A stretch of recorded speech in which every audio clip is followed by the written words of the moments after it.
여러분 안녕하십니까? 대구 경북을 대표하는 시도 때도 없는 뉴스 송보입니다. 오늘의 G뉴스입니다. 대구시가 시내버스 노선을 10년 만에 개편합니다. 122개 노선 중 이번 개편안에 포함된 노선은 71개로 전체 58.2%에 달합니다. 북구 칠곡지구에서 경산 영남대, 동구 동대구역에서 달성군 테크노폴리스를 잇는 2개 직항 노선을 신설할 예정입니다. 올 연말 도시철도 연장에 따른 경산 방면 노선들도 대거 조정합니다. 서대구역 등 주요 개발지역 수요 대응과 회차지 발굴도 주요 고려 사항입니다. 대구시는 25일 이 같은 내용을 골자로 한 시내버스 노선 체계 개편 용역 중간 보고회를 갖습니다. 24일 국회에서 열린 국민의힘 대구 경북 지역 민생 예상정책협의회에서 대구 경북 신공항의 복수 화물터미널 설치를 두고 홍준표 대구시장과 경북 지역 의원들 간의 설전이 벌어졌습니다. 비공개 회의에서는 일부 의원들이 고성으로 항의하면서 회의장 밖으로 소리가 들리기도 했습니다. 특히 박형수 의원이 특수목적법인 구성 문제나 군의를 대구에 내어준 상황에서 대구시가 입장을 바꾸고 있다는 점을 지적하자 홍 시장은 가져가세요 그럼이라고 응수했습니다. 의원들이 어떻게 그런 말을 할 수 있냐고 항의하며 장내가 소란스러워지는 상황도 연출됐습니다.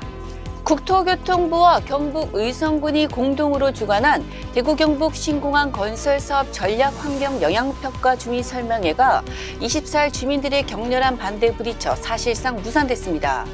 주민들은 전략환경영향평가 초안에 의성군 화물터미널이 도식되지 않은 것과 항공 물류 유지, 보수 정비 사업이 빠진 것을 조목조목 따지며 국토부를 비난했습니다.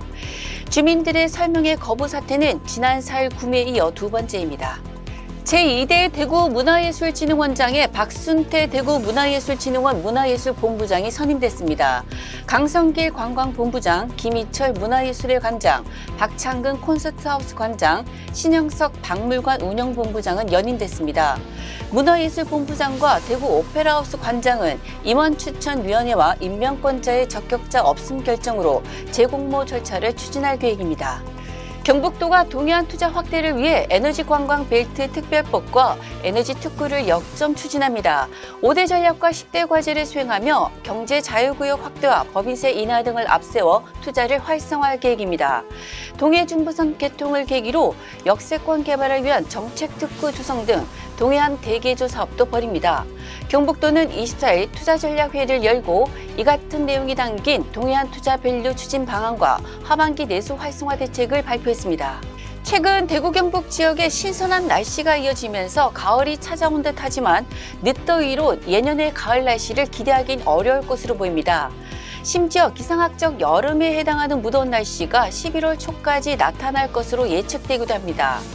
김희동 계명대 교수는 기상학적 계절의 잣대를 두면 가을에는 적어도 낮 최고 기온이 25도 이하인 날씨가 이어져야 하는데 올해 그런 가을은 기대하기가 어려울 것 같다. 지구온난화와 라니냐 현상으로 해수면 온도가 높아져 고온다습한 남풍이 불면 11월 초까지는 반팔을 입고 다녀야 하는 일이 빈번하게 나타날 것이라고 했습니다.